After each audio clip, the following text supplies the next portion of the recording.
Hey guys, what's up? If this color looks weird, I don't really know why. I'm just trying different settings with my T3i, and I know I said I usually want to vlog with my T3i, but it's set up for a video that I did for T-Game and Tech, so I figured I might as well vlog again anyways. And so this looks really dark, really dark for some reason. I don't know if it's because my lights are further back or I've been messing with the aperture and the shutter speed, trying to get certain things right, and we'll just mess around until we find something that looks good. And I'm going to try to remember to do color correction in this video because I always forget. But in this video, I'm going to talk about Facebook. And Facebook is a love-hate relationship for me. I like Facebook, but I just can't stand some of the stuff that I see on Facebook. For example, people complaining about personal problems that they shouldn't be talking about, and calling out people without saying their name, because that makes you really tough.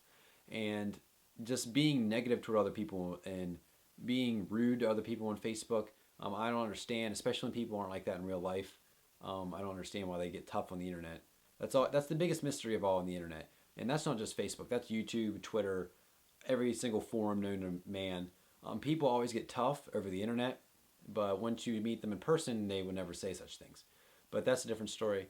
Being tough on the internet, anybody can be tough. I'm tough on the internet. I scare people, but not really. Posting annoying things, posting mean things. Don't do that. And besides posting mean things toward other people and saying rude things about people, another thing that I can't stand is when people post these pictures that's like if your grandma, ignore if you want her to die. And it's the dumbest thing I've ever heard because I love my grandma, but I'm not going to like your stupid picture. And so that's annoying. And just pictures like that where they say like this or else you're a terrible person. I don't fall for that. I never do that. And if you do that, you don't need to do that because liking a picture does not define who you are. And yeah, it doesn't. So just don't like the pictures. And people that post like the same thing over and over, it's like either the same sob story or the same whatever, like every day. That gets old too. And so I look at Facebook and I just get annoyed with everything that I see in my newsfeed, but I still come back to it. Why do I do such things?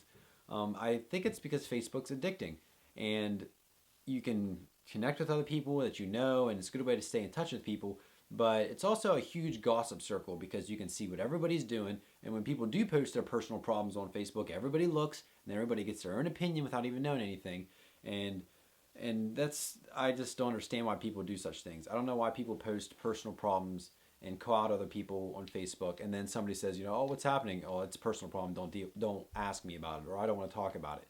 Well, then why'd you post it for a whole world to see? So just the content and the immaturity on Facebook drives me crazy, and this is how rude people can be and how unintellectual people can be. And I don't go to Facebook expecting a great theological discussion, but I just look there and I just think, why do people post the things they post? But we just keep going back, and everybody does it. I think everybody has this kind of relationship with Facebook. I see people saying all the time, I'm going to deactivate Facebook. I'm going to deactivate Facebook. But you never deactivate Facebook. And, I'm not going to sit here and say, I've said myself plenty of times, I hate Facebook. I'm going to deactivate it, but I never do. Because there's plenty of stuff that I go back for. Keep in touch with friends, pictures. I kept keeping tabs. That's called creeping. Keeping tabs on people. Creeping on people. There's plenty of reasons to get back to Facebook. But do the good outweigh the bad? I don't really know. I like to think that they do, but sometimes I question myself. And so, what are your opinions about Facebook? Do you love Facebook? Do you hate Facebook? Do you even have a Facebook account? I know a lot of people that don't because they just can't stand the idea of Facebook. And if you see this is a remote control. That's what's flying in and out of the frame in my hand. But go ahead and comment below what you think of Facebook. Let me know if you like these kind of vlogs where I kind of sit here and give you my take on things. I know this one was kind of vague. I just talked about Facebook in general. But I could sit here and talk for hours about every single thing on Facebook. But I'm not going to, because you don't want to sit here for hours. You only want to sit here for 5 minutes, or however long this is going to be. So just let me know what your opinions are about Facebook down in the comments below. And I'm probably going to record one about Twitter today, if not some other day. So yeah, make sure you stay tuned for that one if you like Twitter as well, or if you don't like Twitter. So thank you guys for watching this video, and I'll see you guys in the next one.